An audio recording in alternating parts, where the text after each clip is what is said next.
Silakan klik subscribe dan lonceng. Terima kasih.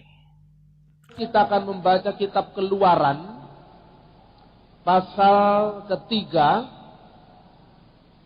ayat 13 dan 14 saja. Lalu kita sambung dengan pasal 6 ayat 1 dan 2. Saudara-saudara yang terkasih dalam Tuhan kita Yesus, ayat-ayat ini berbicara tentang pewahyuan diri Allah kepada para nabi. Tuhan menyatakan diri kepada Musa dengan nama dalam bahasa Ibrani Yahweh.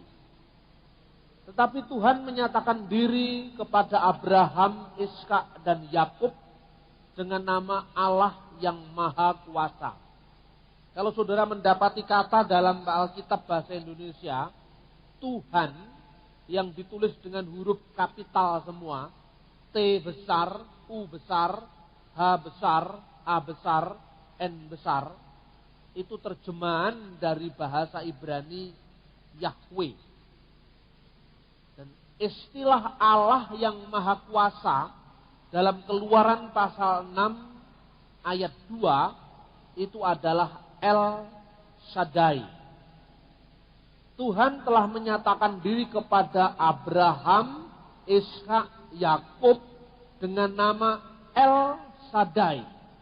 Tapi dengan namaku Tuhan Yahweh, aku belum menyatakannya.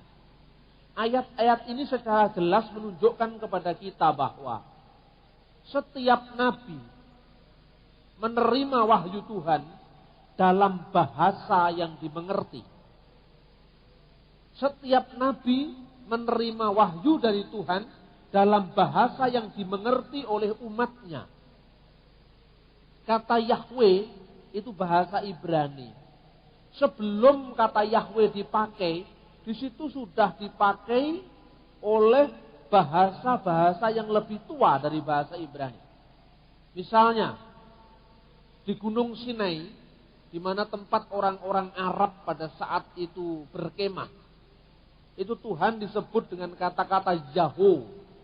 Kata Yahweh itu seakar dengan kata Ibrani Yehova atau Yahweh. Nah, kata El Shaddai sebelum dipakai oleh Abraham sebagai pernyataan Tuhan, El Allah, Shaddai, Shadu itu yang Maha Kuasa. Dulu dipakai oleh orang-orang di Mesopotamia, di Irak sekarang ini, sebagai nama bagi dewa padang belantara. Loh, apa berarti Alkitab pakai namanya dewa? Bukan seperti itu. Saya memberikan contoh seringkali, bahasa itu diklaim sebagai agama. Dan ini salah. Suatu saat ada orang mengalami kecelakaan, dibawa ke rumah sakit, sembuh.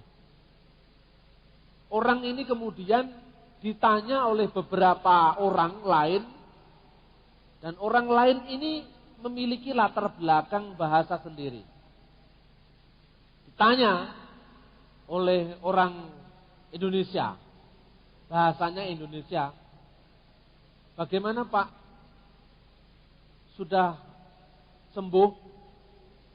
Lalu dia ngomong, puji Tuhan, sudah enakan katanya. Nah, terus ditanya lagi, satunya yang tanya ini Pak Haji dari Madura, gimana kesehatannya sampean? Dia jawab, alhamdulillah sudah baik. Tanya di telepon orang lain dari luar negeri, bagaimana kesehatan Anda? Praise the Lord, semua sudah baik. Ditanya lagi dari Mesir sana, bagaimana kesehatanmu? Alhamdulillah naskur rabbina kullu tamam, semuanya baik. Ditanya orang Bali, bagaimana Pak? Wah, saya mengucapkan terima kasih, Ide Sang Yang Widiwasa sangat baik untuk saya. Injil dalam bahasa Bali, kata Allah diterjemahkan Ide Sang Yang Widiwasa. Alkitab diterjemahkan dalam bahasa kata Elohim Allah, diterjemahkan ide Sang Hyang Widiwasa.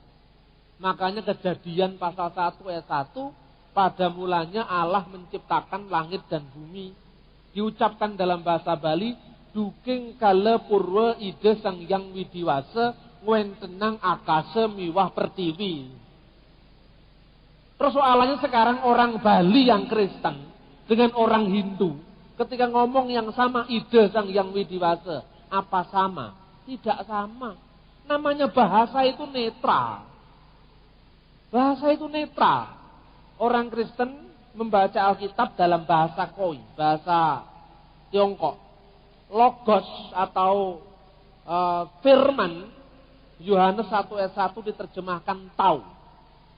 Padahal tau itu adalah ya tau tekcing, ajaran Lao Tse. Apakah sama?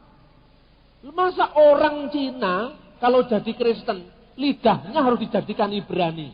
Kan tidak mungkin. Orang Tionghoa Kristen kalau berdoa, lidahnya harus diganti Arab atau diganti Latin. Ya tidak perlu. Lidah Cina ya Cina, Sunda ya Sunda, Jawa ya Jawa. Bahasa itu netral. Ini sekarang ini ada gerakan-gerakan baru yang mengagamakan bahasa. Ini sebuah bentuk kejahilan berpikir. Wong bahasa kok diklaim menjadi agama. Kan tidak mungkin seperti itu. Di Islam misalnya, bahasa Arab itu seolah-olah bahasanya Tuhan. Jadi seolah-olah Tuhan dulu itu datang pada Nabi Musa, itu ngomong Arab. Loh inilah. Padahal bahasa Arab zaman Nabi Musa mungkin belum ada. Nah, Yusuf, seperti apa kalau sudah gini? Seorang kiai muslim kalau membaca Quran, cerita Tuhan berfirman pada Nabi Musa di Gunung Sinai, kan gitu kan. Pak Kiai kalau khotbah pasti pakai ayat Quran yang mengatakan pada saat itu Allah Subhanahu wa taala berfirman kepada Musa, Musa, innani anallahi la ilaha illa anna. Aku inilah Allah dan tidak ada ilah selain aku. Nah, itu pendengar pengajiannya Zainuddin MZ, A'agim, semua mantuk-mantuk begini, lupa kalau Nabi Musa itu bukan orang Arab. Gitu. Paham kan? Nabi Musa bukan orang Arab. Tidak mungkin ngomong Arab.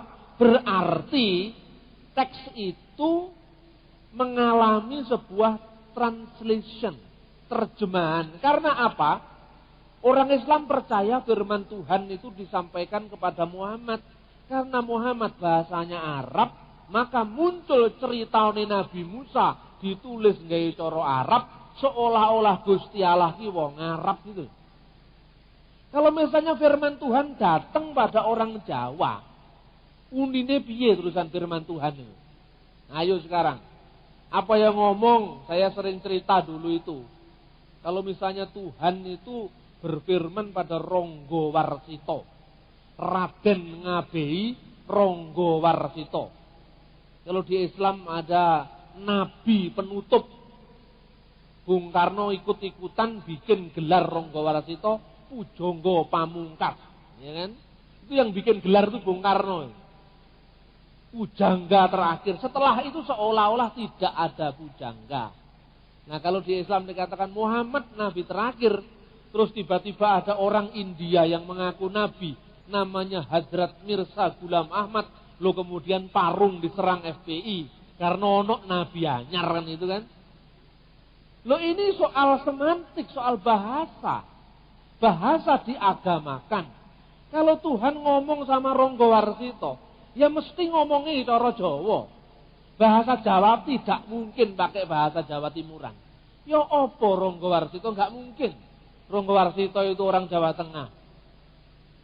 Tidak mungkin Tuhan berfirman dengan Ronggo Warsito pakai bahasa Arab. La taqaf ya Ronggo Warsito, tidak mungkin. Mesti Tuhan berfirman kalau benar itu kan perumpamaan. Umpomo iso balik. Kalau benar Tuhan berfirman pada Ronggo Warsito, pasti tidak mengatakan don't be afraid Ronggo Warsito. Tidak mungkin. Tapi pasti ngomong Ronggo Warsito. Ojo wasu melang atimu. Ya toh? Nah kemudian 100 tahun kemudian ada orang Malaysia nulis. Menceritakan Tuhan berfirman pada Ronggo Warsito. Nah kemudian Tuhan Allah itu berfirman kepada Pak Cik Ronggo Warsito katanya gitu. Padahal Ronggo Warsito tidak pernah disebut Pak Cik. Ini proses kontekstualisasi bahasa. Jadi tatkala bahasanya Abraham, itu bahasa Ur. Bahasa Ur itu bahasanya orang Irak 3000 tahun sebelum Masehi.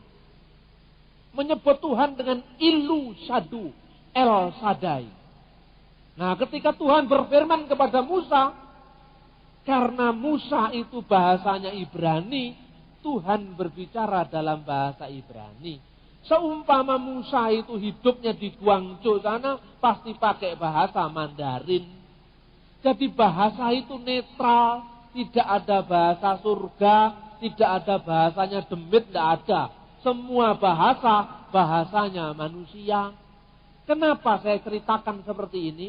Karena sekarang ini ada banyak orang-orang Kristen yang turut latah membuat bahasa Ibrani seolah-olah sebagai bahasanya Tuhan. Nah ini, orang Islam sudah mulai pinter, tidak lagi mikir bahasa Arab itu bahasa turun dari surga. Kristen nih malah mundur. Sekarang ini ada gerakan-gerakan, tidak boleh pakai istilah Allah. Karena istilah Allah itu nama berhala orang Arab. Ini ada. Lembaga Alkitab dibikin kalang kabut pertama ini. Karena apa? Mereka membajak seluruh ayat Alkitab. Istilah Allahnya diganti Elohim. Karena dipikirnya Elohim itu lebih Alkitabiah karena bahasa Ibrani. Kalau Alkitab ini dibaca kepada orang di Sleman, Jogja sana, orang kan berkata, Elohim niku nopo to Pak? Tidak ngerti. Wong orang Jawa sejak semula sudah ngomong, Elohim itu ya Gusti Allah. Tuhan Allah. Itu bahasa Arabnya Allah, bahasa Ibrani Elohim. Kalau dalam konteks doa, orang Ibrani mengatakan Elohim seba semayim. Allah surgawi. Orang Arab menyebutnya Allahumma. Elohim itu bahasa Arabnya Allahumma. Coro Jawane, duh Gusti kang murbeng jagat lah itu. Mau disebut apa? Tuhan itu tidak berpengaruh. Karena bahasa itu hanya mengkomunikasikan kehendak Tuhan dalam konteks ruang waktu yang berbeda. Jadi jangan mutlakkan bahasanya, tapi mutlakkan maknanya. Nah, sekarang setelah gerakan anti Allah, saya menyebutkan gerakan Aba, asal bukan Allah. Sekarang muncul lagi gerakan baru, gerakan pengagum nama Yahweh. Jadi menurut kelompok ini seolah-olah Tuhan itu jenenge pancen yo Yahweh kuwi dalam bahasa Ibrani. Dan ada yang mengatakan bahasa Ibrani itu bahasa surga. Nanti kita di surga pakai bahasa Ibrani. Jadi orang Kristen yang dari gereja GKT bahasa Mandarin, GKJW pakai bahasa Jawa, HKBP pakai bahasa Batak, nanti enggak diterima karena enggak iso coro Ibrani. Loh ini kan sudah kacau. Gereja ini kalau ngadepi kelompok-kelompok seperti ini. Terus kemudian menafsirkan ayat Alkitab itu harfiah sekali, letter lock. Karena itu kita perlu apa? Makna nama Tuhan dalam budaya bahasa Ibrani. Yesus berkata, Avenu seba semayim yitkadas semeha. Bapa kami yang di surga, begitu dia mengajarkan kita berdoa, dikuduskanlah namamu. Lalu kelompok ini mengatakan, dikuduskanlah namamu itu harus tahu namanya Tuhan. Siapa namanya Tuhan? Yahweh. Nah ini kelompok Saksi Yehova jilid 2. Saksi Yehova itu gitu. Katanya Ahmad Didat. Ahmad Didat itu seorang pedagang garam yang dalam tanda kutip bertobat jadi dai. Sekarang ini nantangi pendeta-pendeta seluruh dunia. Tapi dia sudah almarhum kalau tidak salah. Nantangi pendeta-pendeta seluruh dunia dijak berdebat. Lah dia pernah mengatakan dalam bukunya Allahu fi Yahudiyah wa fil Masihiyah wal Islamiyah. Dia mengatakan begini. Ada kelompok militan yang namanya Suhud Yahuwa. Suhud Yahuwa itu bahasa Inggrisnya Jehovah Witnesses. Bahasa Jawanya saksi-saksi Yehuwa. Masuk ke rumah-rumah orang Muslim. Dan mereka bertanya, siapa pencipta langit dan bumi ini? Jawabnya adalah Tuhan. Lalu setelah jawaban Tuhan, siapa namanya Tuhan? Dijawab Yehuwa. Nah, makanya ada saksi Yehova. Sekarang masuk ke rumah-rumah orang Kristen. Siapa nama Tuhan? Tuhan itu ya Allah itu. Tapi Allah itu siapa namanya? Yesus. Yesus itu anaknya Allah. Namanya Allah siapa? Yehuwa. Nah, ini kelompok ini selalu. Makanya saya katakan saksi Yehova jilid 2. Nah, saudara-saudara, memang dalam Alkitab Yahweh, YHWH, itu adalah nama untuk memperkenalkan siapa pencipta langit dan bumi. Tapi bahasa itu selalu memiliki asal-usul. Tidak mungkin bahasa itu turun dari langit. Nah, ketika Musa bertemu dengan Tuhan, Musa ini kan disuruh berangkat kepada Fir'aun. Kepada Fir'aun, Raja Mesir, untuk menyatakan agar Fir'aun bertobat dan membebaskan umat Israel keluar dari perbudakan. Fir'aun itu tidak mau. Lalu sampai dikirim 10 tulah atau 10 bala itu. Tapi Musa pertama-tama tanya, Mahsmu, bagaimana tentang namanya? Di sini Musa tidak bertanya siapa namanya. Tapi yang dipentingkan bagaimana tentang namanya. Dalam bahasa Ibrani itu kalau tanya siapa namanya itu mismu. Tetapi mahsmu itu artinya ma makna semuhu. Apakah makna namanya? Bagaimana tentang namanya? Ini artinya bukan nama Tuhan itu seperti nama Bambang, nama Lukas, nama Suhartono, itu tidak. Nama Tuhan itu adalah pernyataan Tuhan yang ditangkap dalam bahasa manusia yang terbatas. Tapi yang dipentingkan bukan bahasa dari nama itu, tetapi makna nama itu atau kuasa di balik yang dinamakan itu. Kuasa di balik nama itu lebih penting daripada menyebutnya dalam bahasa Ibrani, bahasa Latin atau bahasa Yunani. Maka yang dipertanyakan masmo, bagaimana tentang namanya? Ma makna semuhu, bagaimana makna dari nama itu? Maka Tuhan menjawabnya, Ehyeh, Asher, Ehyeh. Aku adalah aku. Nah kata Ehyeh, aku adalah, Asher itu yang, Ehyeh itu aku. Kata Yahweh itu berakar dari kata Hawa, yang artinya hidup atau ada. Makanya Hawa itu ibu perempuan yang hidup. Akar kata Hawa itu dalam bentuk lampau adalah hayah. Dia sudah ada. Dia kini ada. Itu adalah dalam bentuk sekarang ini disebut dengan howeh. Dia akan ada yihye. Jadi hayah, howeh, yihye. Who was, who is, and who will come maknanya. Artinya bahwa Allah itu maha kekal. Dia dulunya ada, sekarang ini pun ada, dan tetap akan ada selama-lamanya. Manusia boleh berlalu, gunung semua boleh hancur, lautan, segoro asap, gunung jugruk, tapi Gusti Allah tetap ada. Itu maknanya.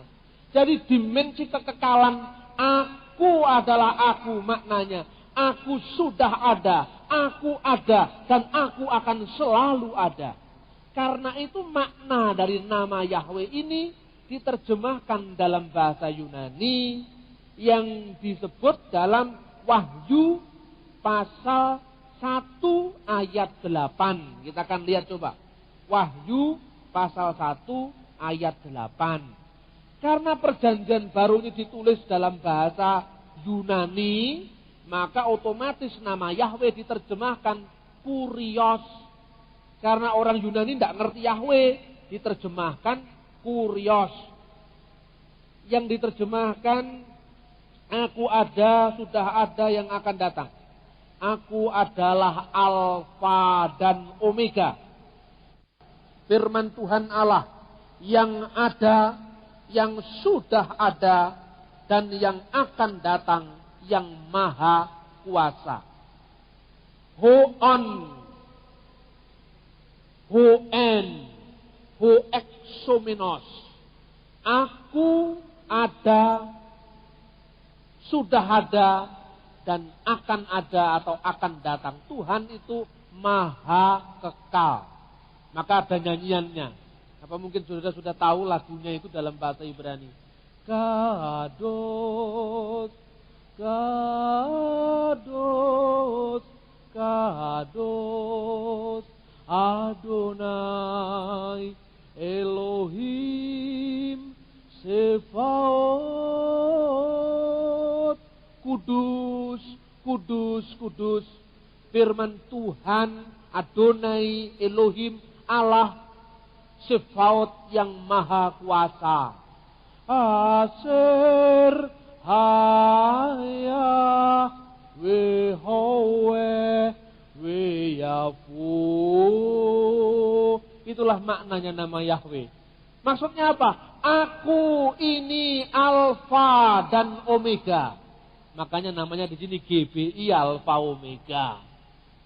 Artinya gereja ini didirikan di atas prinsip bahwa Allah itu adalah Sang Alfa dan Omega. Dia sudah ada, Dia akan ada, dan Dia ada.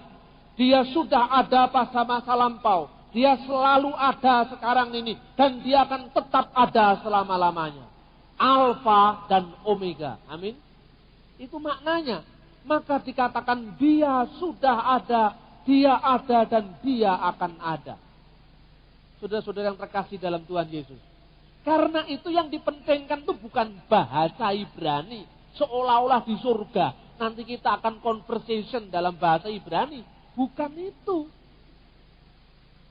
Wah, nanti kalau misalnya hanya orang yang bisa berbahasa Ibrani yang bisa naik surga.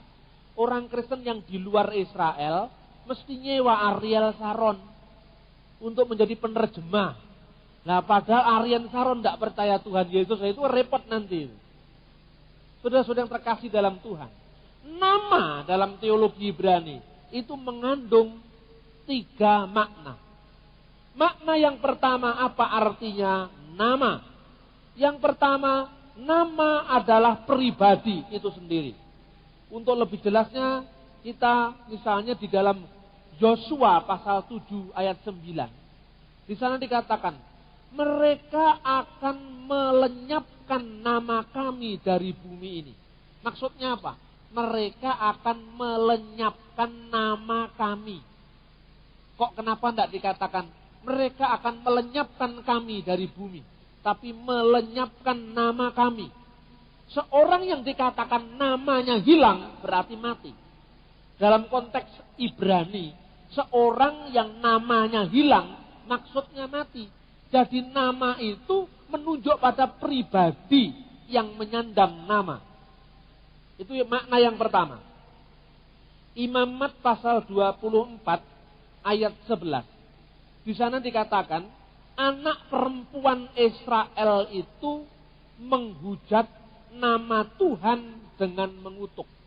Tapi dalam bahasa Ibrani kata Tuhannya tidak ada. Dalam bahasa Ibrani Wayikov ben ha-Isyah ha-Yisrael et Hashem. Anak perempuan Israel itu menghujat sang nama. Sang nama itu siapa? Ya nama Tuhan. Maksudnya Tuhan itu sendiri. Jadi mengenal namanya mengenal Tuhan. Artinya mengenal pernyataan Allah di dalam Yesus itu mengenal Tuhan. Jadi yang penting adalah Allah yang menyatakan diri dalam Yesus itu. Bukan istilah Yahweh-nya tadi. Yesusnya itu yang penting. Jadi nama adalah pribadi itu sendiri. Makna yang kedua, nama artinya pribadi yang diungkapkan. Pribadi yang diungkapkan. Pribadi yang menyatakan diri. Makanya kalau ada nyanyian yang diambil dari Amsal 18 ayat 10. Nama Tuhan menara yang kuat. Nah, nama kok menara yang kuat? Maksudnya apa? Kita nyanyi itu kadang-kadang nyanyi aja tapi tidak ngerti. Nama Tuhan menara yang kuat artinya apa? Identitas pribadi yang diungkapkan. Allah yang kita kenal dalam Tuhan Yesus itu adalah tempat perlindungan kita yang kuat. Jadi nama Tuhan menara yang kuat artinya Tuhan yang penuh kuasa. Pribadi yang diungkapkan sebagai yang maha kuasa itu adalah menara yang kuat untuk perlindungan setiap orang yang berseru kepadanya. Yesaya 30 ayat 27. Perhatikan, nama Tuhan datang dari tempat yang jauh. Kenapa dikatakan nama Tuhan datang? Itu bahasa aslinya. Dalam Alkitab bahasa Indonesia diterjemahkan Tuhan datang menyatakan diri. Tuhan datang menyatakan dirinya dari tempatnya yang jauh. Ini teks aslinya berbunyi Hineh. Hineh itu artinya sesungguhnya. Shem Yahweh Mimerhak. Tuhan, nama Tuhan datang dari tempat yang jauh. Nama Tuhan datang dari tempat yang jauh artinya sama dengan Tuhan menyatakan dirinya. Jadi nama Tuhan artinya Tuhan menyatakan diri. Itu nama. Makanya kalau kita menyebut dikuduskanlah namamu artinya dikuduskanlah pribadimu. Dikuduskanlah Allah itu. Kita menyebut nama. Nama Tuhan datang. Ini bahasa aslinya. Tapi terjemahannya Tuhan menyatakan dirinya. Berarti nama Tuhan menyatakan siapa Tuhan. Itu makna kedua. Makna yang terakhir, yang ketiga. Tuhan adalah nama menunjukkan pribadi yang hadir secara aktif. 1 Raja-Raja 18 ayat 24. 1 Raja-Raja kalau ada. 1 Raja-Raja 18 ayat 24. Kemudian biarlah kamu memanggil nama Allahmu, huruf kecil, artinya ilah. Dan aku pun akan memanggil nama Tuhan. Maka Allah yang menjawab dengan api, dialah Allah, huruf besar semua. Seluruh rakyat menyaut katanya, baiklah demikian. Kemudian Elia berkata pada nabi-nabi Baal itu, pilihlah seekor lembu dan olahlah itu dahulu, karena kamu akan banyak. Sesudah itu panggillah nama Allahmu, tetapi kamu tidak boleh menaruh api. Selanjutnya, teks-teks selanjutnya itu dikatakan, biarlah kamu menyeru kepada nama ilahmu, Besem Elohekem, dan aku pun akan memanggil nama Tuhan Besem Yahweh. Kemudian setelah mereka berdoa, ternyata yang menjawab dengan api, dia adalah Allah. Jadi nama itu, memanggillah nama ilahmu. Aku akan memanggil nama Tuhan. Artinya, apakah ilahmu punya kuasa? Dan Tuhanku punya kuasa. Mari kita buktikan Allah mana yang memiliki kuasa dengan menjawab dari api itu. Maka yang terjadi, kuasa Allah Israel, Yahweh luar biasa. Dan kuasa dari ilah-ilah Baal itu tidak berdaya. Di sini nama menunjukkan kepada kekuasaan yang hidup. Kesimpulannya, sekarang ini ada Alkitab, 2 Alkitab yang memakai terjemahan yang sudah menghilangkan kata Allah karena dianggap nama dewa. Terus satunya memunculkan nama Yahweh. Jadi orang Kristen itu kalau tidak menyebut nama ilahi Yahweh, katanya nanti tidak selamat lah ini. Kelompok ini sekarang sudah masuk grogoti anggota-anggota jemaat gereja-gereja. Di Surabaya ini kalau tidak salah juga sudah ada gerakan OTB, organisasi tanpa bentuk atau apa ini, tidak ngerti saya. Tapi yang jelas itu cukup meresahkan. Karena apa? Itu sebetulnya gerakan yang berasal dari Amerika, yang akhirnya gerakan itu diadaptasi begitu saja, langsung menimbulkan keresahan dan akhirnya berbuah dengan apa? Diusirnya Evangelis Suradi dari Indonesia karena dia mendapatkan fatwa mati dari ulama Bandung. Lalu yang terakhir ini ada kelompok yang menamakan diri Forum Mubalek se-Indonesia yang katanya mau menggugat lembaga Alkitab. Ternyata forum itu juga tidak ada. Ini hanya akal-akalannya orang-orang Kristen yang ingin memaksakan pendapat dan menuntut lay lembaga Alkitab Indonesia. Saudara-saudara, kita menghabiskan nafas, menghabiskan tenaga, menghabiskan pikiran hanya menghadapi macam-macam kelompok yang sekarang ini muncul. Ya inilah tanda-tanda zaman mungkin. Tapi sekarang ini kita mestinya berpikir yang terarah kepada sesuatu yang lebih produktif ke depan. Kok sekarang muncul yang macam-macam ini gimana ya? Kadang-kadang kita mikir seperti itu. Tapi ya itulah. Ketika muncul gerakan anti Allah, katanya Allah itu namanya dewa di Arab sana. Saya tunjukkan. Justru istilah itu sudah dipakai sebelum zaman Islam. Lah kok bisa? Orang Islam sendiri tahu bapaknya nabinya namanya Abdullah. Abdullah itu artinya hambanya Allah. Bahasa Ibraninya Abdiyal. Abdiyal ya Abdullah itu. Jadi kalau gereja Abdiyal itu gereja Abdullah. Itu bahasa serumpun. Seperti Sunda, Jawa, Bali. Ya serumpun. Orang Kristen itu aneh kadang-kadang. Dia tahu ini nama dewa. Sembahyang. Ayo itu. Dari bahasa apa itu? Mari kita bersembahyang. Sembahyang itu menyembah yang. Yang itu siapa? Yang itu dewa. Eyang menjadi sang yang. Kalau eyang itu mbah kita. Mbahmu, mbahku itu eyang. Yang kakung, yang putri itu. Nah karena sudah meninggal, tempatnya di kaeyangan. Jadi kayangan. Itu tempatnya para eyang yang sudah meninggal. Lah kalau eyang segala eyang namanya sang yang, maka sembahyang. Apa enek sembahyang itu pengertiannya nyembah mbahmu kan enggak ada. Itu bahasa. Jadi bahasa itu berproses. Orang misalnya melihat orang Inggris menyebut hari-hari, orang Belanda menyebut hari-hari mulai dari Maandag, Woensdag, Sondag. Sondag itu Sunday. Sun itu dewa matahari. D itu hari. Jadi bahasa Belanda Sondag. Son itu dewa matahari. Dag itu hari. Mondag, Mande. Man itu dewa bulan. D itu hari. Apa pikirannya? Hari ini, hari apa? Hari Minggu, Sunday. Apa berarti, oh mari kita nyembah matahari yang tidak ada. Alkitab mencatat. Misalnya Lukas pasal 1 ayat 78. Allah telah melawat kita. Surya pagi dari tempat yang maha tinggi. Ayo. Kata surya pagi. Surya itu bahasa apa? Bahasa Indonesia apa? Diambil dari bahasa apa? Bahasa India Sanskerta. Surya itu aslinya dewa matahari. Bapaknya Adipati Karno. Loh kalau Lukas diterjemahkan surya pagi dari tempat yang maha tinggi, apakah orang Kristen nyembah Bathara Surya? Kan tidak.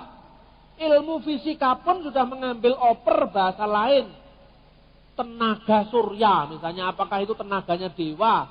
Ini bahasa. Kalau umat beragama seringkali saya tunjukkan, itu eker-ekeran masalah bahasa, rusak dunia ini. Sekarang ada orang tidak mau jual bakso, yang ada bakso. Karena yang jual itu muslim. Sebab dalam bahasa Cina, bak itu babi artinya. Nah, kalau tidak ada babinya namanya bukan bakso, tapi bakso. Ini udah ada yang seperti itu. Ini kan aneh gerakan-gerakan ini. Bahasa itu tidak bisa lepas daripada pengaruh bahasa-bahasa lain. Kita menyebut ya ayuhan nas, ayat Quran misalnya, wahai manusia. Lalu HB Yasin mungkin menerjemahkan dalam bahasa puitis, wahai manusia. Bahasa Indonesia manusia itu dari bahasa Sanskerta Sang Yang Manu. Adamnya orang Hindu itu namanya Sang Yang Manu, Manu Mayasa, kemudian jadi manusia. Sekarang repot kalau semua bahasa itu di otak-atik satu-satu entek, nanti tidak ada yang asli. Orang Yahudi ngomong hari Tuhan itu namanya Sabat, maka disucikan. Nah ternyata kata Sabat itu dari bahasa Mesopotamia lama, bahasa Irak kuno. Yang di sekarang ini Irak, dulu namanya bahasa Ur, bahasa Babel, Sabatu. Sabatu itu adalah perhentian Dewa Marduk, Dewa Pencipta. Nah ketika masuk dari bahasa Ibrani jadi Sabat. Apa berarti Alkitab itu nyuntuh Dewa Marduk? Tidak, karena memang bahasa itu bahasa di Timur Tengah. Satu sama lain itu ya mirip, karena apa? Gundulnya satu sama lain mirip. Gundule wong Arab, gundule wong Yahudi, gundule wong Irak, satu yang lain mirip. Kalau gundulnya orang Thailand, Cina, Jawa mirip satu sama lain, itu ras Asia. Tapi kalau ras Timur Tengah, karena gundulnya mirip, bahasanya mirip, itu budaya. Nah kalau orang mengatakan orang Kristen, jangan pakai istilah Allah, karena Allah itu bahasanya orang Islam, itu haknya orang Islam. Nah ini repot. Di Malaysia ini dulu, datangkan itu kahin, pendeta dari Mesir. Nah sebelum Anda ngomong Allah itu, orang Kristen Arab sudah ngomong Allah. Itu enkripsi Arab sebelum zaman Islam, itu semua enkripsi Kristen. Ada salibnya apa jelas. Saya terangkan berkali-kali. Enkripsi Jabat tahun 512, Umul Jimal, itu ada istilah Bismillah atas nama Allah. Loh kok bisa Pak? Apa bukan pelecehan? Yang dilecehkan apa? Agama Islam belum ada, ini sudah ada. Nah terus saya ditanya, wah semangat lagi orang Kristen. Kalau begitu berarti bahasa Arab bukan bahasanya orang Islam. Ke gereja langsung ngomong, Assalamualaikum warahmatullahi wabarakatuh. Nah ini keliru. Karena apa? Ini salam lengkap. Assalamualaikum warahmatullahi wabarakatuh. Ini salam khasnya Al-Quran. Kalau Kristen nggak ada salamnya lengkap. Assalamualaikum warahmatullahi wabarakatuh. Nggak ada. Meskipun maknanya netral, ini bahasa ibadah orang Islam. Kalau gitu apa artinya Bismillahirrahmanirrahim? Bismillahirrahmanirrahim. Dengan nama Allah yang maha pengasih dan penyayang. Kan netral loh Pak. Boleh ya. Tapi itu ayat Quran yang tidak netral lagi. Karena orang Kristen ngomong Bismillah. Tapi nggak ada gandengannya Ar-Rahman Rahim. Nggak ada. Orang Kristen ngomong Bismillah tok. Atau itu keputusan-keputusan patriark. Patriark itu pemimpin gereja. Itu diawali dengan Bismillahil Qawi. Atas nama Allah yang maha kuasa. Nah itu Kristen. Atau lagi di Lebanon, patriark gereja Maronit, gerejanya Khalil Gibran, penyair itu. Itu biasanya diawali dengan kata-kata Bismillahil Hayyil Sarmadi. Dengan nama Allah yang maha hidup dan maha kekal. Itu Kristen. Tapi lek Bismillahirrahmanirrahim, Islam. Gitu loh. Jadi mana yang pelecehan? Tergantung Arabe sopo. Lek Arabe wong Saudi ya Arab Islam. Arabe wong Libanon ake-ake Kristen gitu loh. Ini di Indonesia asing. Makanya kita sering bentrokan agama karena apa? Ora roh aslinya. Kita ini podo-podo raruwe gitu loh. Wong lek podo raruh terus dadi fanatik, gontok-gontokan. Karena apa? Podo goblok. Lah ini persoalan. Ngomong gini rasanya abot, tapi kepeksa. Ini persoalan penting di negeri kita ini saudara-saudara. Saya katakan ini. Boleh enggak kalau gitu kita orang Kristen pakai bahasa Arab? Boleh. Tapi ojo nyomoti ayat Al-Quran, itu bukan ayatnya kita itu. Oh kalau gitu saya orang Kristen boleh Pak. bikin yayasan Ar-Rahmat, boleh. Ar-Rahmat itu netral. Tapi kalau orang Kristen bikin yayasan Assalamualaikum warahmatullahi wabarakatuh, pelecehan hukum ini. Ini namanya penodaan agama. Lah kita harus tahu apa ini pilah-pilahnya. Orang Kristen boleh nggak ngomong Om Swastiastu? Kalau kata omnya itu nggak boleh. Karena kata om itu kata ongkara. Menunjuk kepada Brahman Siwa. Jadi Brahma Wisnu Siwa itu. Brahma, Siwa, Nama Swaha itu bahasa Sanskrit. Tapi kalau Swastiastu artinya semoga semua hidup bahagia. Itu sebetulnya. Jadi orang Kristen, Islam, Yahudi itu ya dulunya satu. Haleluya misalnya. Apa haleluya itu mesti Kristen? Tidak. Orang Yahudi juga haleluya. Orang Israel itu tidak percaya Tuhan Yesus. Kalau mereka naik pesawat LA, tahu nggak pesawat LA itu pesawatnya Israel. Begitu pesawat itu mau landed, mau mendarat. Begitu mendarat, tepuk tangan semua. Langsung mereka nyanyikan lagu Hafa Nagila Hafa Nagila Hafa Nagila Neranina Hafa Neranina Hafa Neranina Hafa Hafa Neranina Haleluya Leolam Haleluya Yasiru Kulam. Dipikir orang Kristen itu Kristen, padahal itu Yahudi. Lah kenapa bahasanya sama ya? Haleluya. Ini kan persoalannya. Sama dengan di Indonesia. Ngomong Alhamdulillah dipikir Islam. Padahal Alhamdulillah itu ya bahasa Arab. Misalnya doa sesudah makan. Biasanya orang-orang Kristen Arab mengucapkan Alhamdulillahilladzi ala khairatihi. Alhamdulillahilladzi ala barakatihi. Alhamdulillahilladzi ala afdalihi ilal abad. Doanya seperti itu. Tapi kalau alhamdulillahirabbil alamin, Islam gitu loh. Sambungannya tok beda, depannya sama. Nah, kalau misalnya ada orang mengatakan al-majdulillah di Islam tidak ada itu. Al-majdulillah itu artinya gloria in excelsis Deo. Al-majdulillahi fil ali wa 'alal ardi salam wa bihi nasil masarat. Kemuliaan bagi Allah di tempat yang maha tinggi dan damai sejahtera di bumi bagi setiap orang yang berkenan kepadanya. Itu di Islam tidak ada. Islam adanya alhamdulillahirabbil alamin. Karena apa? Kita ini kalau belajar teologi selalu American style, American minded. Makanya orang Kristen semakin jauh kebudayaannya dengan tetangga-tetangganya yang Islam. Sampai ada mengatakan, Pak, boleh enggak ngomong Allah? Loh kenapa enggak boleh? Itu kan orang Islam, Pak. Kalau kita ini Allah, bukan Allah. Nah ini juga gitu sama, ini podorarwe ini. Bahasa Arab Allah itu tidak ada, yang ada Allah. Tapi karena kita tidak fasih ngomongnya Allah gitu loh.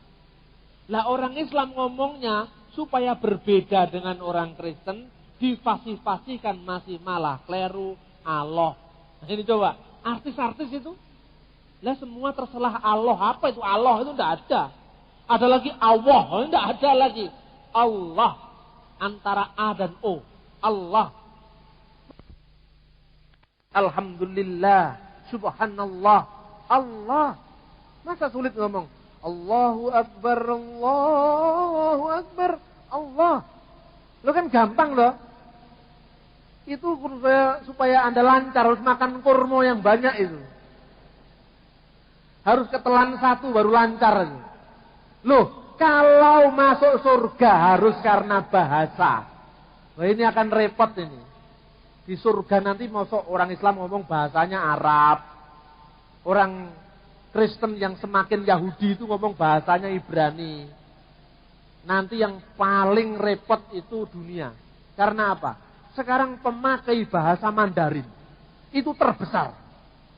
Terbesar karena apa? Itu bahasa bisnis.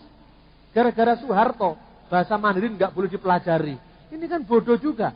Ya akhirnya kita ketinggalan. Wong itu bahasa lingua franca, bahasa dagang. Jadi ya generasi saya ini udah generasi tanggung. Mau belajar bahasa Mandarin juga kesulitan. Hurufnya terlalu banyak, ngomongnya tidak fasih. Tapi kalau anak saya nanti saya kuliahkan bahasa Mandarin, bahasa Arab, bahasa semua bisa tahu. Karena apa? Supaya dia go internasional. Bahasa itu penting. Bahasa itu adalah kuncinya untuk membuka dunia yang lain. Nah, kalau seandainya bahasa Mandarin nanti menjadi bahasa dagang terbesar di dunia, maka di dunia tidak banyak orang yang masuk surga. Karena di sana bahasanya Arab atau Ibrani. Nah ini kacau balau ini. Nah sekarang ini sudah mulai perkacauan-perkacauan ini muncul. Kalau orang Islam ngomong Arab itu bahasanya orang Islam. Nanti orang Kristen ngomong Yunani itu bahasanya orang Kristen. Orang Hindu ngomong Sanskrita itu bahasanya orang Hindu. Buddha ngomong bahasa Pali itu bahasanya orang Hindu. Kemudian terjadi saling klaim. Orang Buddha mengatakan, saya keberatan dengan istilah suka, duka, cinta. Itu bahasa Pali itu. Orang Cina ikut-ikut. Jangan pakai kata bakso. Baskom itu bahasa Cina. Ayo sekarang. Nah kemudian orang Kristen yang Alkitab perjanjian barunya ditulis bahasa Yunani. Ikut-ikutan latah. Mulai sekarang rumus kimia, rumus fisika tidak boleh pakai alfa, beta, lambda, tidak boleh. Harus diganti alif, lam. Kacau matematika ini. Saudara-saudara, paham sekarang ini banyak orang-orang aneh karena stres. Itu tunduk di bawah hukum ekonomi. Karena ekonomi sulit, orang-orang pada stres. Anak Tuhan tidak boleh stres. Amin. Karena kita memiliki pengharapan yang pasti. Kiranya Tuhan semakin mempercerdas hidup kita. Dalam kehidupan bergereja, berbangsa, bernegara. Menjadi seorang Kristen harus terbuka dengan semua wawasan. Tetapi kokoh dalam iman. Kokohnya iman tidak perlu takut dengan yang lain. Kalau orang takut itu berarti tidak pede. Ya kan? Tadi siang saya katakan, kita tidak perlu diimunisasi lagi. Karena kita sudah dewasa. Imunisasi hanya untuk bayi-bayi. Kalau iman kita tidak lagi bayi, tidak perlu takut dengan pengaruh, dengan perkembangan, dengan macam-macam paham. Karena kita sudah punya filter. Filternya adalah Injil, dan Injil adalah kekuatan Allah. Untuk sementara, karena ada tanya jawab, saya sudahi dulu. Dan dipersilahkan kalau saudara-saudara punya pertanyaan, 2 atau 3 pertanyaan akan saya jawab lewat forum yang mulia ini, agar kita ini ada umpan balik, tidak searah. Silakan. Yang pertama saya tanyakan tentang tradisi Muslim mencatat akan adanya Muhammad melakukan pelemparan batu kemudian diikuti oleh pengikut-pengikutnya terhadap mereka yang melakukan zina, Pak. Terus kemudian yang Al-Quran yang sekarang yang Ismania ini hanya mencatat hukum cambuk sebanyak wadan tertelesis 100 kali. Mengapa bisa terjadi demikian, Pak? Kemudian yang kedua, sistem penafsiran Pardus, Penset, Remastir, Sensot, apakah bisa dipakai untuk menafsirkan Quran sehingga kita bisa melakukan apologetika terhadap mereka, Pak? Baik secara positif apologetika maupun indirect apologetika. Sekian, Pak. Saya mau tanya, bagaimana kita menjelaskan konsep Yesus itu ilahi yang paling simple tapi paling mudah diterima oleh kita Muslim. Terus yang kedua, apakah perdebatan antara Mu'tazilah dengan Sunni tentang kekalnya firman itu sudah selesai, Pak? Makasih, Pak ya. Tempo hari saya pernah ke salah satu toko buku Gramedia. Saya baca itu judul bukunya Injil Didake. Itu karya profesor dari Lebanon, saya lupa namanya. Dan saya sudah baca 2 buku, cuma ya sebentar sekilas itu aja. Namun pada intinya di buku yang saya baca itu, 2 buku itu punya rangkuman yang hampir sama, yaitu mengenai nubuat tentang kenabian Nabi Muhammad itu yang nabi paling akhir. Kalau nggak salah itu mereka menyatakan dengan dalil-dalil kitab perjanjian lama, bahkan ditemukan juga ayat-ayat Mazmur yang barusan ditemukan tidak 105 ayat, 105 pasang serang kita aku ya, 100 berapa itu ada berapa pasal-pasal Mazmur yang kemudian ditemukan, dan itu memberikan bukti lebih kuat lagi bahwa kenabian Muhammad lah yang paling akhir dan dia pembawa wahyu akhir. Itu menurut iman percaya Kristen, dan juga mungkin dari sikap pandang teologis kita bagaimana menyikapinya itu. Apakah memang benar banyak menyatakan bahwa ayat-ayat yang dinubuatkan oleh para nabi-nabi terdahulu sebelum perjanjian baru itu menubuatkan sosok seorang Nabi Muhammad atau yang lain? Terima kasih. Ya, terima kasih. Ini pertanyaannya luar biasa semua ini. Saya sangat senang dengan pertanyaan-pertanyaan ini. Jadi yang pertama tentang pelemparan batu itu pada ritual haji ya. Ritual haji. Jadi prinsipnya ritual haji itu ini bicara tentang sejarah loh ya. Tentu perspektif saya yang bicara sebagai seorang yang memahami sejarah itu berbeda dengan seorang yang memahami bahan-bahan itu sebagai sesuatu yang revelation, yang turun dari surga tanpa adanya cross check data-data historis, tentu akan beda. Nah, saya berharap kalau penjelasan saya ini berbeda bagi orang yang tidak setuju dengan penjelasan saya, misalnya saudara saya umat Islam, tidak perlu menuduh saya orientalis atau macam-macam, karena perbedaan perspektif ini wajar. Satu contoh misalnya, di satu pihak teman-teman muslim ini kalau metodologi tafsir eksegese modern diterapkan bagi Quran, mereka marah-marah karena dianggap itu akan mengurangi makna pewahyuan Quran, kan begitu. Quran itu turun dari surga, titik, sudah tidak boleh diutek-utek lagi, kan gitu. Lah kalau seperti itu ya tidak usah ada dialog, kan, selesai. Nah, nanti orang Kristen juga gitu.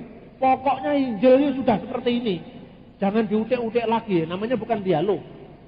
Nah, tapi di satu pihak kalau Injil dikupas secara metodologi kritik ilmiah, mereka suka. Nah, saya kira ini orang Kristen harus berani menyuarakan haknya. Selama ini kalau orang Kristen mencoba memahami Quran dari konteks sejarah, mereka nganggap ini adalah pelecehan terhadap ayat-ayat suci. Tapi kalau mereka menulis sesuatu tentang Alkitab dan mereka menuduh Paulus pembohong, Paulus pemalsu ajaran Yesus, Paulus pendusta, ayat-ayat Alkitab sudah dipalsukan, bukan wahyu murni lagi. Lah itu ndak apa-apa. Lah ini kan sesuatu yang basa Jawane menangi dhewe. Lah karena itu saya ngomong fair-fairan saja. Karena orang Kristen itu memang kitabnya bukan Quran. Maka orang Kristen terbiasa untuk meneliti kitab suci ini dari sudut pandang sejarah. Karena memang dalam pandangan Kristen, Alkitab ini tidak turun dari langit. Yang turun itu Yesus. Firman yang menjadi daging. Jadi yang menjadi firman menjadi manusia, itu pandangan Kristen. Alkitab ini dicatat sebagai dokumen sejarah yang terilham.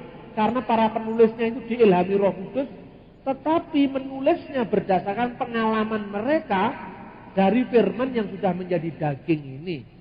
Jadi di Islam firman itu turun jadi buku, di Kristen firman itu turun jadi manusia. Ini paradigmanya beda. Lah karena itu kalau orang Kristen memahami Alkitab dari sudut pandang sejarah, arkeologi, itu biasa. Tapi di Islam tidak boleh. Ini yang kadang-kadang saya secara manusiawi agak putus asa. Tapi kenapa loh nanti kalau ngomong gini disalahkan? Itu contoh misalnya. Orang Kristen bertanya tentang, orang Islam bertanya tentang Paulus itu memalsukan ajaran Yesus. Aslinya tidak seperti itu. Loh, terus aslinya mana sekarang? Injil yang asli sudah tidak ada. Yang ada sekarang ini hasil pemalsuan. Lho iso ngarani enek sing palsu iku kudu enek sing asli. Lah sing asli endi ora enek? Injil Barnabas lah, ini malah pelawak lagi. Injil Barnabas itu karya abad 16. Season-season yang lalu sudah saya terangkan. Bukti-bukti sejarahnya tidak ada. Nah sekarang kalau kita menjawab bahwa ada kronologi sejarah, bahan-bahan sejarah, dianggapnya kita orientalis, anti-Islam. Ya mesti saja kita bukan Islam. Memahami Islam tentu dalam konteks historis. Lah menurut konteks historis ini, yang namanya ibadah haji itu sudah ada sebelum zaman Islam. Dari mana sumbernya? Nah, soal sumber itu dikatakan bahwa itu wahyu Tuhan, nah itu terserah haknya orang Islam. Tapi dalam konteks sejarah, menelaah sumber-sumber itu dalam Kristen juga diterapkan untuk Injil, untuk Taurat biasa. Nah, ada yang berasal dari upacara-upacara Arab asli. Jadi dari zaman yang oleh orang Islam disebut jahiliyah. Contohnya, melempar jumrah. Itu asli Arab. Kalau di Yahudi, ada itu yang namanya, di kitab Imamat itu, mereka harus melemparkan Azazel. Melemparkan itu apa? Melepaskan kambing ke hutan yang namanya Azazel. Itu lambang dari melepaskan setan, tapi bukan pakai batu. Kambing dilepaskan ke hutan, itu Azazel namanya, di upacara Yahudi. Tapi upacara Yahudi zaman dulu, sekarang sudah tidak ada. Kalau upacara jahiliyah itu melempari setan itu dengan jumroh itu, jadi dilempari supaya setannya pergi. Karena apa? Setan itu dianggap dulu menggoda, menggagalkan penyembelian anak Ibrahim. Ada versi seperti itu. Nah, anak Ibrahim yang dikorbankan itu ada hadis yang mengatakan Ishak, ada hadis lain yang mengatakan Ismail. Jadi itu di Islam juga belum sepakat. Jadi mengenai pelemparan jumrah itu tradisi jahiliyah pra-Islam. Lah, tentang ritual yang lain, misalnya mengelilingi Ka'bah, tapi posisi dari yang tawaf ini berada di sebelah kiri dari Ka'bah. Itu sebelah kanan dari Ka'bah. Terus Ka'bah harus di sebelah kiri dari yang mengelilingi. 7 kali. Itu ada di upacara yang namanya Shemini Asyeret. Upacara itu adalah upacara Yahudi pada hari raya Pondok Daun. Nah, hari raya besar itu orang Yahudi menyebut hari-hari raya besar yang hanya diperingati 3 tahun sekali di Yerusalem. Itu namanya Hagigah. Kata jamak Hagigah, tunggalnya hak. Kata hak itu bahasa Arabnya haji. Makanya kalau ada kitab Hagai, nama Hagai itu artinya anak yang lahir pada hari raya besar. Hari raya besar itu Hagai, hak, seperti Gabriel jadi Jibril, maka hak menjadi haji. Makanya kalau Anda membaca Alkitab bahasa Arab ini, nyanyian ziarah, itu bahasa Arabnya Nasyidul Hujaj, nyanyian orang-orang yang berhaji, tapi berhajinya tidak ke Mekah, tapi ke Yerusalem. Jadi itu upacara semitis, upacara Yahudi. Yakub dengan Laban menandai tempat suci dengan nama Bet-El dalam bahasa Ibrani. Bet-El itu Baitullah, rumahnya Allah. Tapi Laban menyebut dalam bahasa Aram Yegar Sehaduta. Yegar itu artinya batu, Sehaduta itu syahadat, batu kesaksian. Lah, orang-orang Semit zaman kuno itu tempat-tempat penting diberi monumen, misalnya Abraham di Mamre, Bet-El, Yegar Sehaduta. Itu mungkin adalah batu meteor yang jatuh. Karena di situ dia mendapatkan pengalaman rohani. Misalnya Abraham bertemu dengan Allah di pohon Mamre, maka tempat itu disucikan. Itu bukan satu tempat, banyak tempat itu. Sebelum zaman Daud, orang Yahudi itu belum punya Yerusalem sebagai pusat ibadah. Setelah zaman Daud, Yerusalem itu dijadikan sebagai pusat ibadah, akhirnya orang semua berhaji ke Yerusalem. Lah berhaji itu karena Nazaret, Kapernaum, itu tempatnya di dataran rendah. Yerusalem itu di bukit tinggi namanya Bukit Sion. Makanya pergi ke Yerusalem namanya Aliyah. Aliyah itu artinya went up to Yerusalem. Naik ke Yerusalem karena Nazaret, Kapernaum, Bethlehem itu di bawah Yerusalem, Bukit Sion. Makanya pergi Yerusalem, naik hak ke Yerusalem. Kemudian di Islam jadi naik haji ke Mekah dan ke Madinah. Kenapa naik?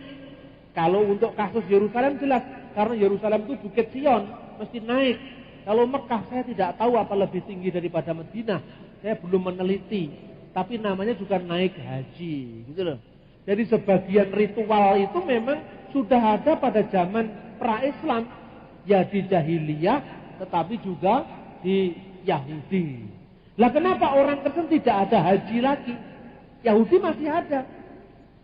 Karena Yesus berkata kepada perempuan Samaria, akan datang saatnya dan sekarang sudah tiba saatnya, para penyembah yang benar menyembah Allah bukan di bukit ini, bukan pula di Yerusalem. Karena Allah itu roh, hendaknya setiap orang menyembah dalam roh dan kebenaran. Karena demikianlah orang harus menyembah. Konteksnya apa? Orang Samaria itu rebutan kiblat. Itu konteksnya. Orang Samaria itu kan dibuang ke Babel. Pembuangan ke Babel. Pembuangan ke Babel itu orang Yahudi tertentu kawin dengan orang Babel sana. Punya anak blasteran. Ya toh? Blasteran karena apa? Sudah kawin dengan suku-suku di sana itu. Makanya kamu sudah menikah sekian kali dan yang terakhir itu bukan suamimu, itu sindiran Yesus bahwa orang-orang Samaria itu sudah kawin-mawin dengan 5 suku yang ada di Irak pada saat itu. Itu konteksnya seperti itu. Yang terakhir ini bukan suamimu, artinya apa? Yang terakhir itu akan membebaskan kamu dari jerat perjinahan rohani itu. Ya karena kalau kawin campurnya tidak masalah. Kawin campur, ya kawin mesti campur. Cina kawin sama orang Jawa, orang Irian kawin dengan orang yang lebih putih untuk memperbaiki keturunan, itu bagus. Tapi jangan ikut nyembah berhala gitu loh. Yang jadi masalah itu karena orang Yahudi tertentu nganggep Samaria mencampur adukkan imannya dengan orang-orang yang ada di Babel sana. Esra Nehemia bangun bait Allah kedua setelah Koresi membebaskan Yerusalem dari Persia. Ketika Esra Nehemia membangun bait Allah yang dulu dihancurkan Nebukadnezar, orang Samaria ikut-ikut membangun. Ditolak sama orang Yahudi. Tidak, kamu tidak boleh ikut bangun. Karena apa? Kamu sudah mengadakan perjinahan rohani di Babel. Kamu tidak boleh ikut. Orang Samaria mangkal. Oke, saya tidak boleh ikut, tidak apa-apa. Saya membangun sendiri. Bangun di Nablus, yang sekarang wilayahnya Samaria, di gunung yang namanya Gunung Gerizim. Di sana ada kiblatnya orang Yahudi Samaria, lain dengan Yahudi yang di Yerusalem itu. Nah zaman Yesus, Samaria dan Yahudi ini terus menerus berebut benar soal kiblat.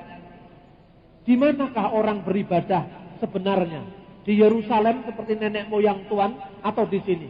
Yesus mengatakan ora neng kene ning yo ora neng kono. Lah di mana? Karena Allah itu roh, menyembahnya dalam roh dan kebenaran. Orang Yahudi itu kemana-mana kalau ibadah menghadap Yerusalem. Misalnya orang Mesir Yahudi sembahyang menghadap Yerusalem. Daniel pasal 3 sembahyang menghadapkan mukanya ke Yerusalem. Itu zaman perjanjian lama. Yesus membebaskan manusia dari kiblat lahiriah ini. Karena apa? Jauh sebelumnya mungkin Yesus sudah tahu dunia ini bulat. Arep ngadep ngalor akhirnya ngidul. Arep ngadep ngidul akhirnya ngalor. Bung dunia ini bulat. Coba.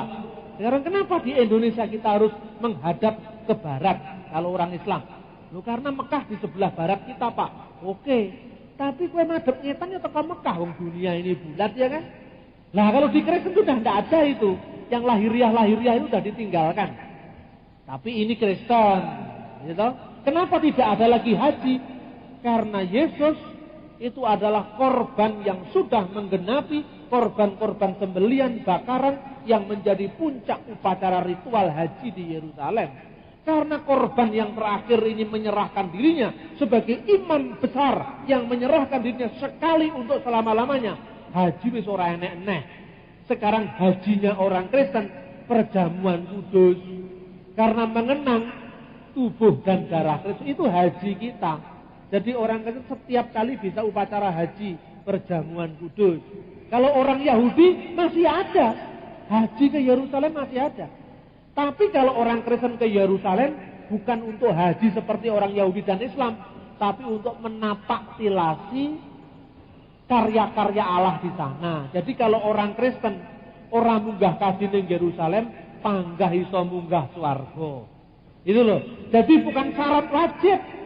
Itu hanya kalau ada kelebihan rezeki supaya lebih bisa menghayati bagaimana jalan salib Kristus, dibangun 14 stasi dari benteng Antonia, tempat Yesus diadili oleh Pilatus, terus naik 14 stasi, stasi pertama, stasi kedua, stasi ketiga, sampai 14 yang sekarang berdiri gereja yang namanya gereja Kanisah Al-Qiyamah atau Kanisah Kubur Al-Muqaddas atau The Holy Sepulchre itu. Orang Kristen terkenal dengan bahasa Inggrisnya, padahal aslinya gereja itu namanya bahasa Arab. Ya kan? Gereja di Yerusalem pelangnya ditulis bahasa Arab, itu bukan bahasa Inggris. Ditulis di situ Kanisah Al-Mahad, gereja kelahiran Yesus. Tapi orang Kristen kan menyebut Church of Nativity, ya, karena pembimbing rohaninya raisa cara Arab. Padahal pelangnya tertulis bahasa Arab gitu. Ini repot ya. Ini yang pertama. Kemudian hukum cambuk. Nah kalau Yahudi itu kan sampai mati. Kenapa 100 kali ya? Jawabannya kalau orang Islam, Tuhan sudah mengubah hukumnya. Itu yang namanya nasikh dan mansukh kalau dalam tradisi Islam. Jadi hukum yang dinasihkan yang dulu kemudian digantikan dengan hukum yang baru. Surat Al-Baqarah ayat 106. Nah kalau gitu, kalau orang Kristen ditanya ya boleh juga. Sebetulnya kalau orang Kristen menang-menangan ya jadi iso lo menang. Tapi kan bukan untuk itu kita ini. Saya itu ingat ajarannya kakek saya. Menang tanpa ngasorake, ngeluruk tanpa bolo, dedoyo tanpa aji, sugih tanpa bondo. Wah iki piye? Sugih tapi tanpa bondo. Ngeluruk tanpa bolo, dedoyo tanpa aji. Saya paham petuah itu setelah saya ikut Tuhan Yesus. Di Tuhan Yesus itu dedoyo tanpa aji. Orang Kristen itu tidak punya keris, tidak punya apa, tapi sakti mondraguna. Coba tidak ada demit orang dulit, setan ora doyan. Ini orang Kristen.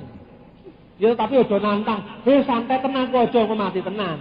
Karena apa? Karena matinya itu karena apa? Karena kita nantang. Kita tidak boleh sombong. Tapi kalau orang Kristen percaya sama Tuhan Yesus, santet tenung teluh tidak bisa masuk. Percaya.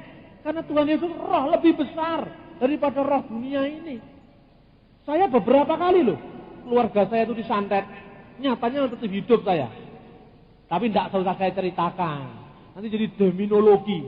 Jadi ilmu tentang perdemitan. Tidak mau saya. Yang jelas intinya Tuhan Yesus punya kuasa di atas kuasa-kuasa alam. Kuasa-kuasa setan. Titik, sudah. Aku melihat iblis telah jatuh dari langit seperti kilat. Itu kejatuhan setan, sudah. Nah, saudara-saudara, hukumnya sudah diubah katanya orang Islam. Jadi orang Kristen itu yang penting adalah bagaimana manunggalnya kita dengan Tuhan Yesus itu. Makanya tidak usah kemelinti kumawani. Bahasa Surabayanya apa? Kemelinti kumawani itu ya. Ya pokoknya sok, tidak usah. Kita ini ya low profile sajalah. Tapi high produknya itu harus tinggi, ya itulah saudara-saudara. Nah, kalau mau menang ya menang-menangan bisa. Contohnya gini. Kenapa kamu makan babi? Nah, misalnya gitu. Contohnya ini. Ya karena Tuhan sudah mengganti hukumnya. Disempurnakan dengan hukum yang baru. Dulu babi dilarang imamat pasal 11. Sekarang babi diperbolehkan. Pun tidak bisa. Sekali yang ditetapkan Allah tidak boleh diubah loh. Hukum cambuk yang dulu sampai mati jadi 100 kali. Ini bisa.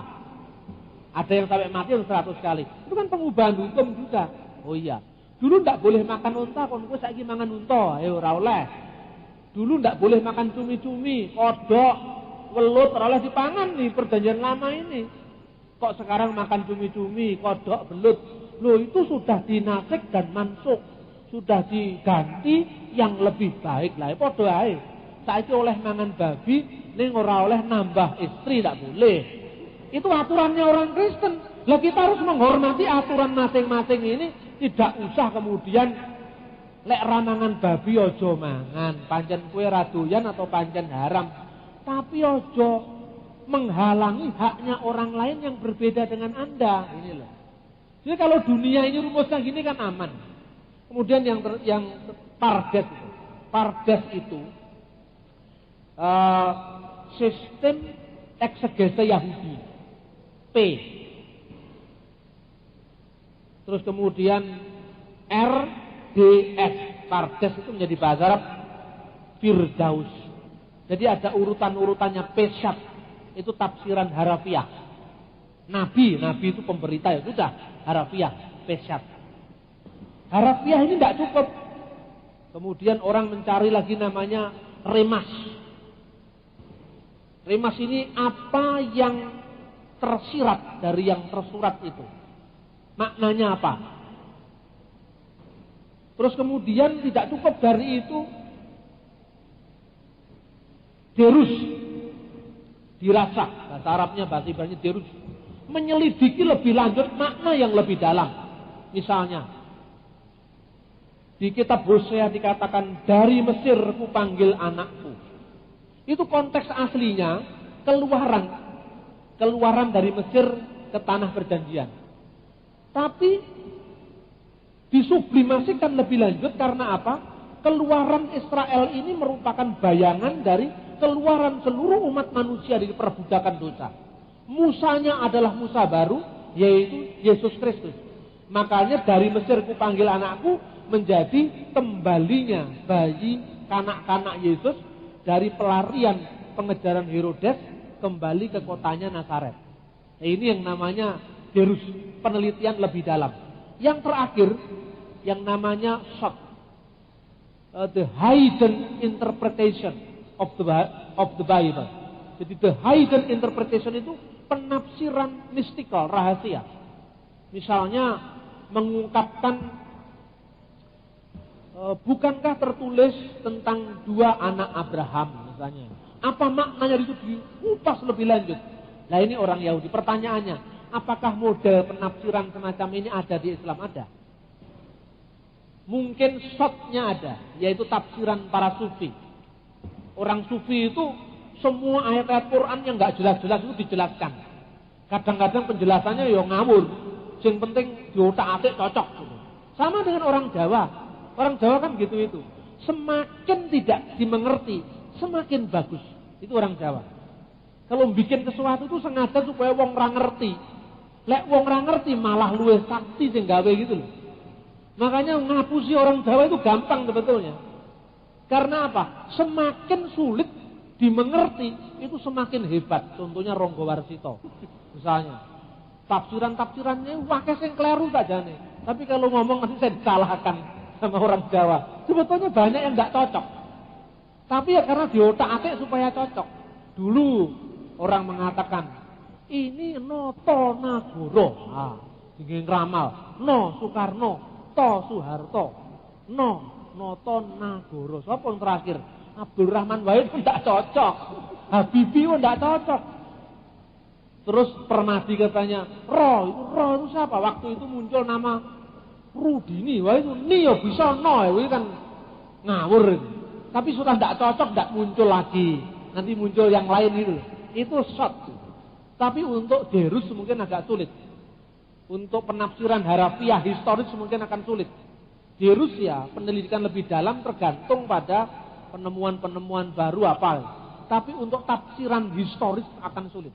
Karena contohnya misalnya, orang Islam punya cerita tentang Nabi Musa bertemu dengan Nabi Khidir di antara 2 lautan sekarang. Orang Sufi menafsirkan dengan tafsiran hidden interpretation tadi gampang. Nabi Khidir itu seorang yang menerima rahasia ilahi disampaikan kepada Nabi Musa. Nabi Khidir itu lambang dari penafsiran batinnya. Musa itu yang syariah. Jadi yang lahir, yang Khidir itu yang batin. Wong Jawa melok-melok. Kiblat papat limo pancer. Dikembangkan lagi menjadi 8 arah mata angin. Terus kemudian dikasih nabi muncul, dewa muncul, wayang muncul. Itu buku-buku itu. Ada Bayu, dewa angin. Terus kemudian Nabi Yusuf, Nabi Khidir. Nabi Khidir jadi bagindo kilir. Bukan terkilir. Orang Jawa menyebut Khidir, duhur jadi luhur. Dohir jadi lahir. Khidir jadi kilir. Tapi secara historis, Nabi Khidir itu wong apa? Nggak bisa dijawab. Iya toh? Ini historis akan sulit. Nabi Khidir itu alamatnya mana? Soalnya wong Yahudi jenenge Khidir lah ini. Ini terus 2 lautan, di antara 2 lautan itu lautan mana? Ini akan sulit. Karena itu penafsiran di kalangan Kristen itu jauh lebih maju ketimbang di kalangan Islam. Karena di Islam kalau sudah ngomong teks ini sudah dari Tuhan, tidak bisa diutek-utek ini. Makanya Islam liberal itu dianggap murtad atau ini kelompok-kelompok pembaru ini. Kemudian ini pertanyaan dari rekan GKJ Wiyung menjelaskan Yesus sebagai ilahi paling simpel. Ini pertanyaan ini sama dengan orang mengatakan bagaimana menjelaskan Quran firman Allah secara simpel, ya podo angele. Tapi secara simpel, sekarang saya pernah tanya gini berkali-kali saya. Firman itu kekal. Ini tadi pagi kan saya ngomong, siang juga saya ngomong. Allah itu berdiam secara kekal bersama firman-Nya dan rohnya. Kalau Allah itu tanpa roh, ibarat manusia tanpa roh almarhum. Ini paling simpel. Hidupnya Allah itu disebut roh Allah. Kalau roh Allah tanpa memiliki roh, ya Allah itu mati, bukan Allah yang hidup. Allah menciptakan segala sesuatu dengan firman-Nya. Firman-Nya ini harus sama kekal dengan Allah. Kalau firman-Nya ini tidak kekal dengan Allah, berarti ada waktu di mana Allah tidak punya firman. Berarti Allah pernah bisu itu loh. Nah, firman Allah itu di Islam jadi buku, jadi kitab. Di Kristen firman itu jadi manusia. Yang simpel saja. Lek firman iso jadi buku. Lho kena apa ora iso jadi menungsoan gitu kan? Lah ini loh. Firman bisa nggak jadi buku? Buku itu benda mati? Bisa. Maka firman telah menjadi manusia. Kenapa tidak bisa? Manusia itu makhluk ciptaan yang paling mulia. Kalau firman saja bisa menjelma jadi buku, kenapa firman tidak bisa menjelma jadi manusia? Itu gampang. Jadi penjelasannya gampang. Tapi tentu kalau pertanyaan lebih lanjut ya kita memahami seperti yang saya kira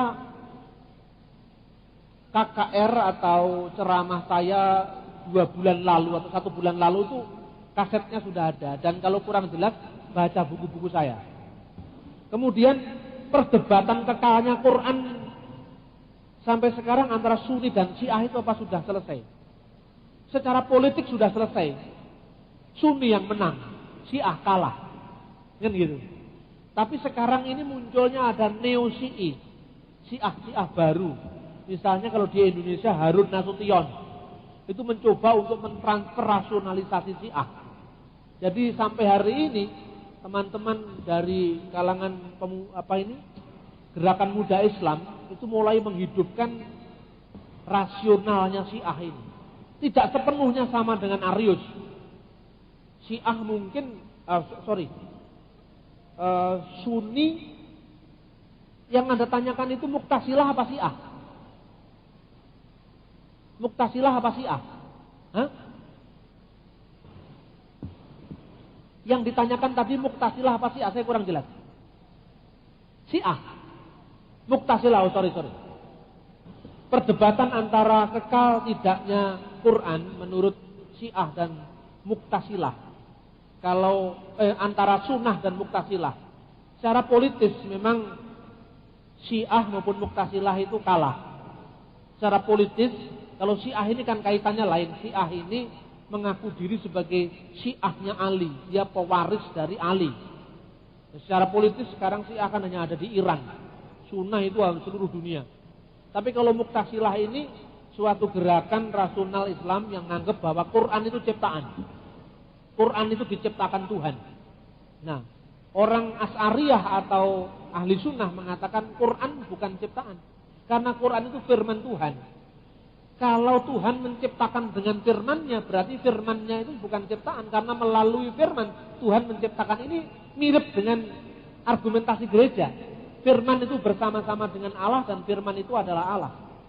Bedanya ada dua. Dalam wujud historisnya, dalam Islam firman itu menjadi buku, dalam Kristen firman itu menjadi manusia. Nah, orang Mu'tazilah hanya menegaskan kategori-kategori berpikir ilmiah dalam mempertahankan bahwa Al-Quran itu memang ciptaan. Tetapi orang-orang Aryan yang sekarang diteruskan oleh Saksi Yehova itu justru terjebak masuk ke dalam paham Neoplatonisme. Nah, kalangan Asy'ariyah sebetulnya juga belum tuntas sampai hari ini. Karena apa? Persoalannya, Quran itu ilahi, artinya qadim, dia kekal, tetapi bukan Allah. Kalau di Kristen, firman itu kekal dan firman itu adalah Allah, berarti hanya ada satu. Nah, kalau di Islam belum selesai, firman itu kekal tapi bukan Allah, berarti ada sesuatu yang kekal tapi bukan Allah, ada sesuatu yang tak berpermulaan tapi bukan Allah.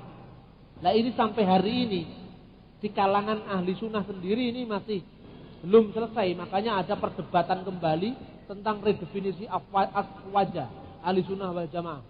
Tapi sekarang ada munculnya Neo-Mu'tazilah, Harun Nasution dan sebagainya mencoba meredefinisikan gerakan rasional dalam Islam. Kemudian Saudara Danu tentang Injil Didake, itu pengarangnya itu Hegaji Asaka, orang Mesir bukan orang Libanon. Didake itu bukan Injil. Didake itu buku katekisasi abad pertama. Jadi bagaimana tata cara pembaptisan, pelajaran katekisasi di gereja, bagaimana adabnya perjamuan kudus, bagaimana berpuasa sebelum Paskah. Itu buku katekisasi untuk orang-orang yang baru akan dibaptiskan menjadi Kristen. Bukan Injil. Sing jenenge Injil ya Muhammad Hegaji Asaka itu. Terus kemudian tafsirannya itu aliran tidak masuk di apa Pesat, apa Dirus, apa Sot tidak masuk, tapi masuk penafsiran baru yang namanya penafsiran pengawuran. Jadi semuanya jadi benar karena ngawur misalnya. Tuhan berfirman bahwa dirinya itu adalah Bapa, Putra, dan Roh Kudus. Apa artinya Bapa, Putra, dan Roh Kudus? Bapa itu bukan berarti Allah itu beranak. Itu sebutan untuk Tuhan Yahweh, yaitu Allah. Lalu Putra itu maksudnya Muhammad katanya. Karena apa? Lah ini orang Islam sendiri tidak sepakat kalau Putra itu Muhammad, itu tidak sepakat. Karena dalam kitab Mazmur itu dikatakan kepada yang diurapinya, engkaulah anakku yang kukasihi. Siapa yang diurapi ini? Muhammad. Karena apa? Yang diurapi ini kan diurapi menjadi penguasa dunia. Lah, mana agama yang bisa menguasai dunia? Islam. Itu loh tafsirnya seperti itu. Lalu Roh Kudus. Roh Kudus itu sifat juga dari Muhammad. Berarti kalau dengan nama Bapa, Putra, dan Roh Kudus itu dengan nama Allah, Muhammad, dan Muhammad. Ini udah tidak cocok. Ini kan penafsiran ngawurisme. Tapi karena orang Kristen itu jarang tahu sejarah gereja, ada Injil namanya Injil Didake. Itu Injil pelawak itu, bukan Injil diarani Injil. Itu Didake itu artinya pengajaran. Pengajaran katekisasi. Itu memang punya makna di gereja ortodok, koptik. Didake itu dibaca setiap buku katekisasi untuk orang-orang yang baru mau dibaptis itu dibaca ini. Jadi kalau dia ngapusi orang Protestan itu mungkin pas, karena Protestan tidak mengenal dokumen-dokumen kuno. Tapi kalau ortodok dihapusi nggak iso ini, karena buku-buku itu masih dipelajari sampai hari ini. Makanya jenenge ortodok.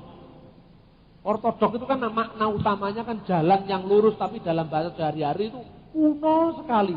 Saking kunonya sampai nggak dikenal kan gitu kan. Tapi sebetulnya di Ortodoks Koptik atau Syria atau Yunani yang namanya didake itu masih dipelajari sampai hari ini gitu. Jadi itu bukan Injil, itu buku panduan katekisasi. Lah kok diarani Injil. Terus yang terakhir, apa itu nubuat Muhammad? Ya contohnya seperti itu tadi. Ulangan pasal 6 ayat 4 ayat 15 sampai 20 dipahami sebagai Muhammad. Yohanes pasal 14 ayat 15 ayat 26 sang penghibur Muhammad. Karena apa? Bahasa Yunani parakletos, diwaca periklitus. Parakletos itu artinya sang pembela, sang penghibur, sang perantara, itu parakletos. Di 1 Yohanes pasal 21 diartikan pengantara kita antara kita dengan Allah, yaitu Yesus Kristus. Tapi dalam konteks Injil Yohanes, Roh Kudus sang penghibur. Kalau dibaca periklitus artinya terpuji. Terpuji itu bahasa Arabnya Ahmad, Muhammad, Mahmud. Nah kalau gitu periklitus itu Mahmud. Lah kalau modelnya gitu ya banyak orang yang bisa. Alhamdulillah misalnya. Alhamdulillah itu jadi kata-kata Hamid, Hamadah, yang artinya memuji. Apa setiap yang memuji itu Muhammad?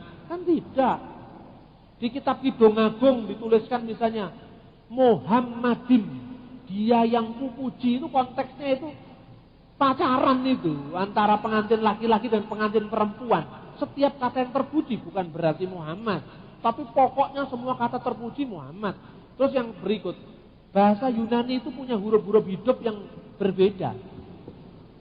Seperti bahasa Jawa, ngomong cewek, cowok, cowek, cuek itu beda maknanya. Tapi kalau bahasa Arab bisa, misalnya kataba, yaktabu, alkitab, katib, al-katib penulis, alkitab buku yang ditulis, maktub tertulis.